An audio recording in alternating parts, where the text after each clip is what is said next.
Hello students, स्वागत है आप सबका ब्रिजबाला एजुकेशन यूट्यूब चैनल पे। आज के इस एजुकेशनल लेक्चर में स्टूडेंट्स हम डिस्कस करने वाले हैं क्लास 8th डीएवी के SST chapter India marches ahead को। स्टूडेंट्स, इस चैप्टर को हम दो पार्ट्स में स्टडी करने वाले हैं। ये इस चैप्टर का पार्ट 1 वीडियो है। पार्ट 2 वीडियो का लिंक आपको वीडियो डिस्क्रिप्शन में मिल जाएगा। इसके अलावा स्टूडेंट्स, आप इस वीडियो की डिस्क्रिप्शन को चेक करना मत भूलिए, क्योंकि उस डिस्क्रिप्शन में आपको बहुत सारी प्लेलिस्ट्स मिलेंगी जहां साइंस के, मैथ्स के, एसएस के, संस्कृत के, इंग्लिश के चैप्टर की explanations, multiple choice questions, book exercises और सैम्पल पेपर्स आपको मिलने वाले हैं। तो चलिए स्टूडेंट, शुरू करते हैं हमारा इस लेसन का part 1 video India marches ahead. देखिए, इंडियन इंडिपेंडेंस एक्ट 1947 को ब्रिटिश पार्लियामेंट में पास किया गया। क्योंकि हम ब्रिटिश गवर्नमेंट के गुलाम थे, इसलिए हमें आज़ाद करने का काम भी उसी कंट्री का ही था। इस एक्ट को, इंडियन इंडिपेंडेंस एक्ट को क्लेमेंट एटली ने डिज़ाइन किया था, जो कि ब्रिटेन के उस वक्त के प्राइम मिनिस्टर थे।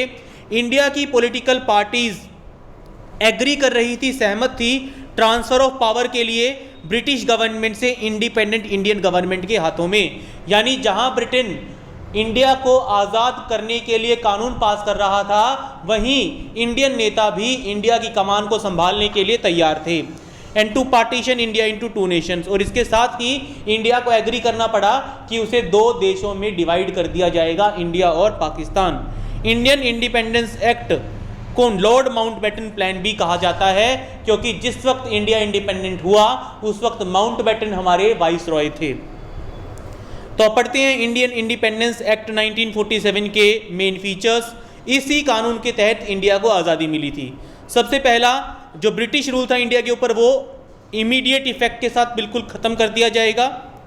दूसरा, independent dominion of India was made including United Provinces under the British like Madras Presidency, Carnatic, East Punjab, West Bengal, Assam etcetera.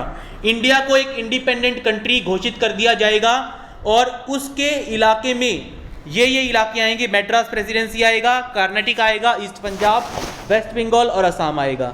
Waste Punjab, North East Frontier Province, Sindh और वेस्ट ईस्ट बंगाल ये पाकिस्तान के इलाके में जाएंगे। इन पे पाकिस्तान का हक होगा। जो प्रिंसली स्टेट्स हैं, जिनमें राजा होते हैं, उनके पास आज़ादी होगी, वो दोनों में से किसी भी देश का हिस्सा बन सकते हैं। The dominion of India and Pakistan were granted complete freedom and they became members of British Commonwealth. India और पाकिस्तान को पूर्ण रूप से आज़ाद कर दिया गया और दोनों ब्रिटिश कॉमनवेल्थ का एक हिस्सा बना दिए गए। आगे आता है डू यू नो में। With the skillful display of wisdom and diplomacy, Sardar Vallabh भाई Patel succeeded in persuading most of the princely states to join India. Sardar Vallabh भाई पटेल को जिम्मेदारी दी गई ज़्यादातर प्रिंसली स्टेट्स को, जो आज़ाद स्टेट्स थे, ज़्यादातर प्रिंसली स्टेट्स को इंडिया में मिलाने की, और उन्होंने अपनी विजडम से और डिप्लोमेसी से, अपनी राजनीति की समझ से और अपनी बुद्धिमानी से ज़्यादातर प्रिंसली स्टेट्स को मना लिया इंडिया का हिस्सा बनने के लिए। सरदार पटेल ने उन स्टेट्स को अपील किया कि उनको काफ़ी बेनिफिट मिलेगा अगर वो इंडिया का पार्ट बन जाएंगे। तो ज़्यादातर जो प्रिंसली स्टेट्स थे वो इंडिया का हिस्सा बनने को राज़ी हो गए अगस्त 15, 1947 से पहले ही।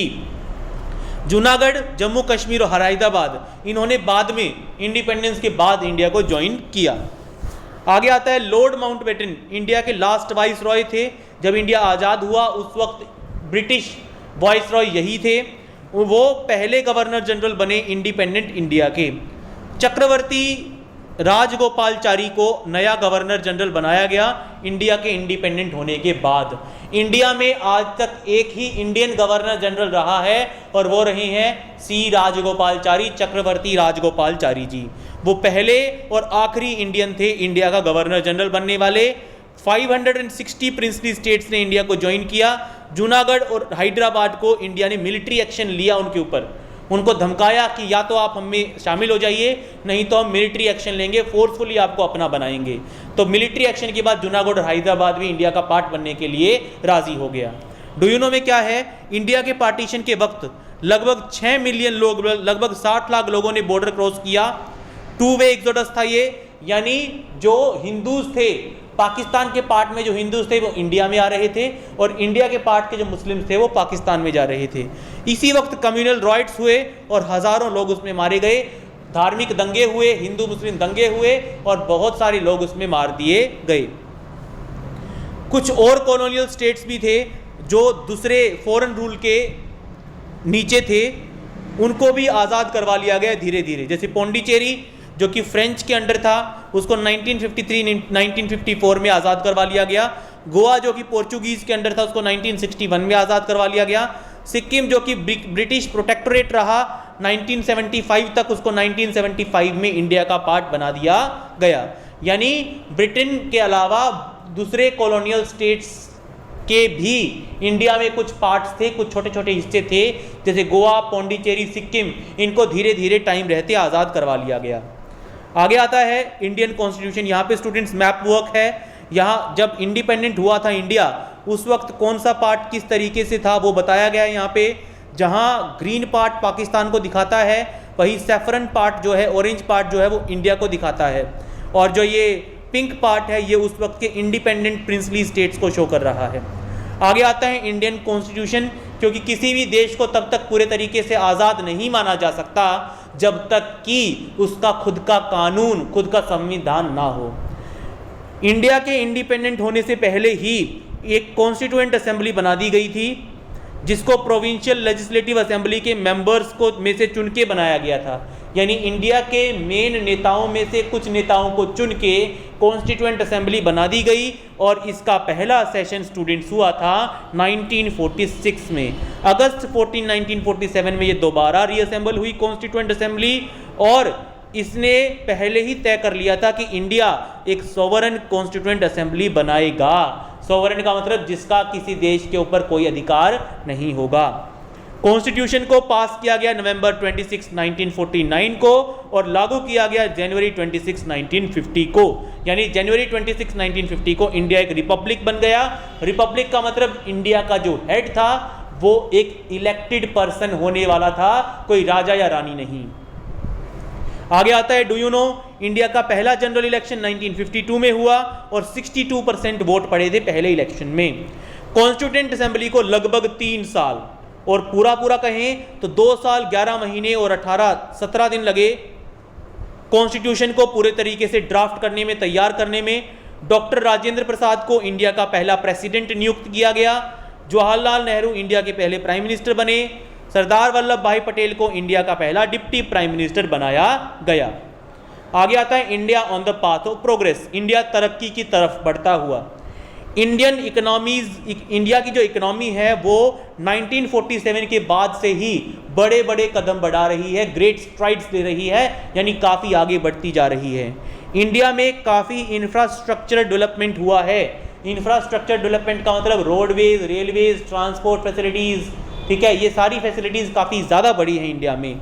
बहुत से लोगों ने माना था, प्रेडिक्ट किया था कि इंडिया में बहुत सारी डाइवर्सिटीज़ हैं, अलग अलग कल्चर मानने वाले, रिलीजन मानने वाले, कास्ट के, लैंग्वेज बोलने वाले, कस्टम फॉलो करने वाले, आइडेंटिटी वाले लोग इंडिया में रहते हैं, और कभी भी इंडिया एक देश के तौर पे, एक डेमोक्रेटिक कंट्री के तौर पे सफल नहीं हो पाएगा। ऐसे बहुत से जानकारों ने उस वक्त प्रेडिक्शन किया था, लेकिन इस प्रेडिक्शन को इंडियंस ने गलत साबित किया। इतने सारे इंटरनल और एक्सटर्नल प्रॉब्लम्स के बावजूद भी आज तक इंडिया एक देश के तौर पे, सिंगल यूनिफाइड आइडेंटिटी के तौर पे खड़ा है। लेकिन हमारी प्रोग्रेस के रास्ते में, हमारी तरक्की के रास्ते में कई बार आतंकवाद और क्रॉस बॉर्डर अटैक्स हमें हैम्पर करते आए हैं। कई बार तो दूसरे देशों के साथ लड़ाई, जैसे इंडिया ने पाकिस्तान के साथ लड़ाइयाँ लड़ी हैं, चाइना के साथ लड़ाइयाँ लड़ी हैं। तो इस तरह की क्रॉस बॉर्डर अटैक्स और टेररिज्म जो इंडिया में फैला रहे हैं दूसरे देश, वो इंडिया की प्रोग्रेस को लगातार कम करने की कोशिश करते रहे हैं। हमारी इकोनॉमिक प्रोग्रेस जो है स्टूडेंट्स, वो इस बात से देखी जा सकती है कि हम इंडस्ट्री में भी और एग्रीकल्चर में भी एक्सपेंड भी कर रहे हैं और खुद को डाइवर्सिफाई भी कर रहे हैं। यानी हमारी इंडस्ट्रीज़ की प्रोडक्शन भी बढ़ रही है स्टूडेंट्स, और हमारी एग्रीकल्चरल प्रोडक्शन भी बढ़ रही है। हम हर फील्ड में आगे बढ़ते जा रहे हैं।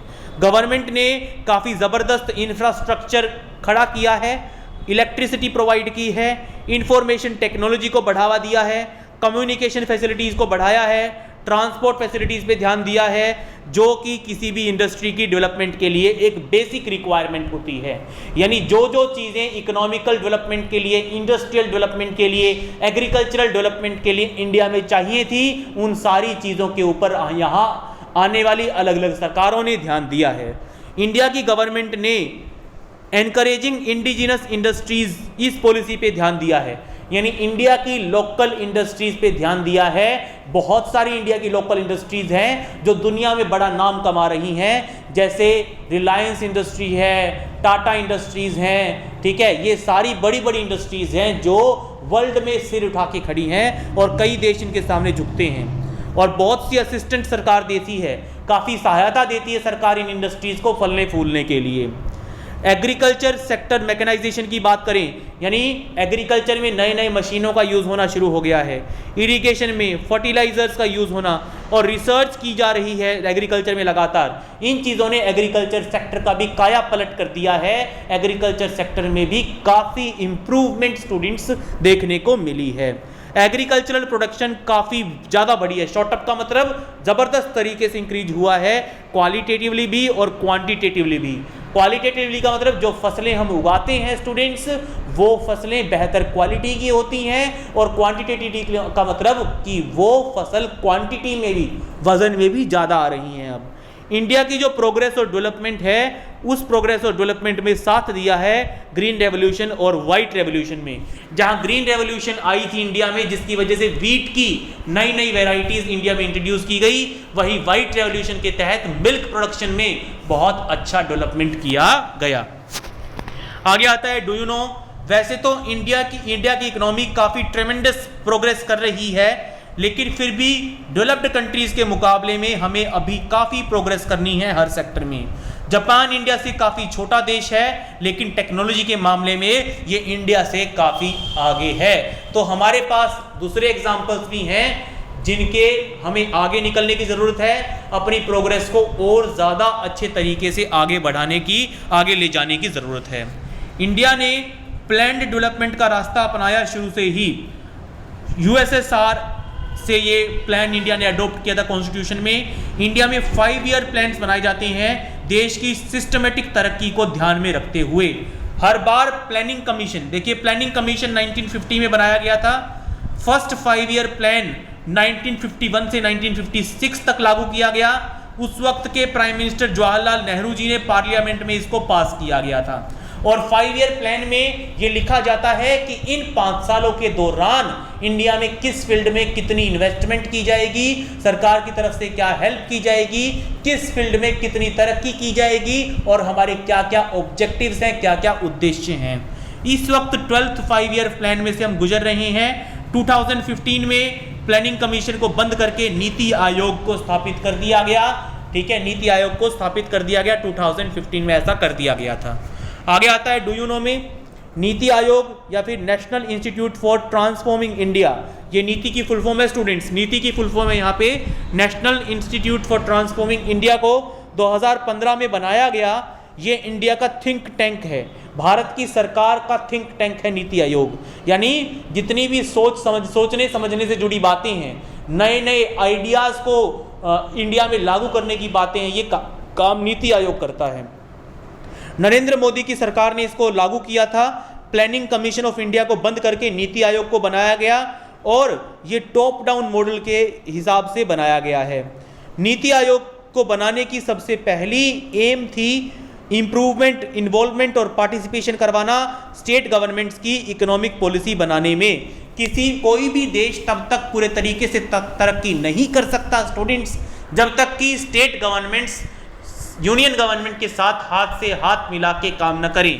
तो नीति आयोग का सबसे पहला काम था स्टेट गवर्नमेंट और यूनियन गवर्नमेंट को आपस में कोऑर्डिनेट करके एक इकोनॉमिक पॉलिसी बनाना और देश की इकोनॉमिक प्रोग्रेस में इंपॉर्टेंट रोल प्ले करना।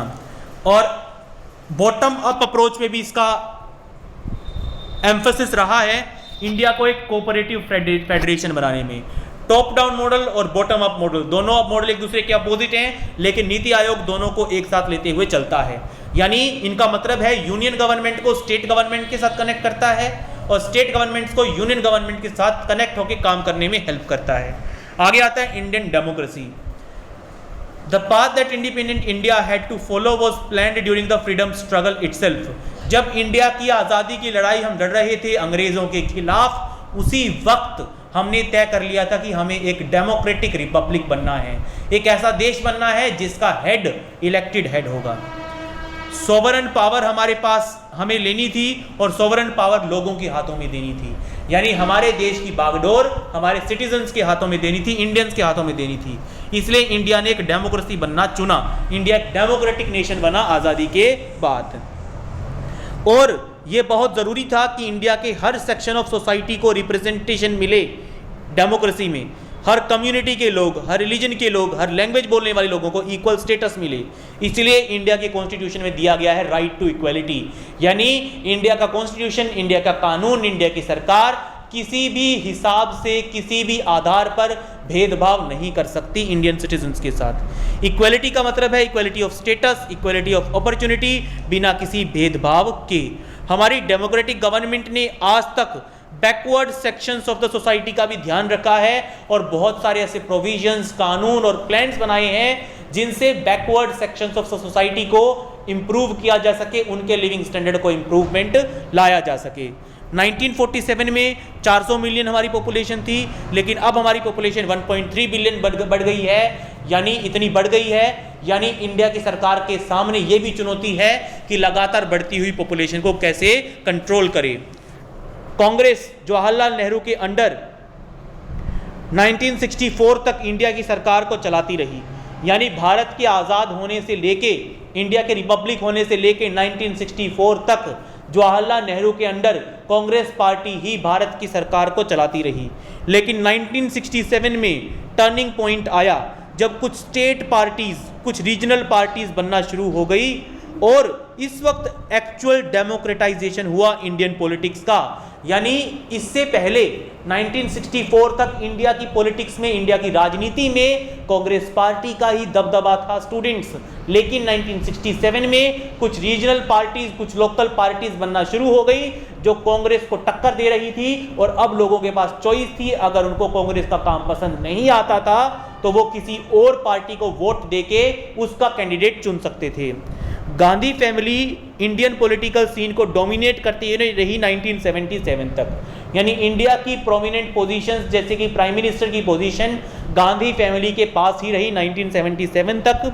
बहुत सारे चेंजेस और चैलेंजेस आए, लेकिन इंडिया की डेमोक्रेसी लगातार आगे बढ़ती रही, सक्सेसफुली आगे बढ़ती रही। ठीक है, इस वक्त हमारे prime minister doctor Narendra Damodar Das Modi ji हैं, जो इस वक्त इंडिया के प्राइम मिनिस्टर हैं और वो गांधी फैमिली से बिलोंग नहीं करते। तो स्टूडेंट्स, पार्ट 1 में इतना ही। अगला हम करेंगे पार्ट 2 वीडियो में, उसका लिंक आपको वीडियो डिस्क्रिप्शन में मिल जाएगा। Thank you students.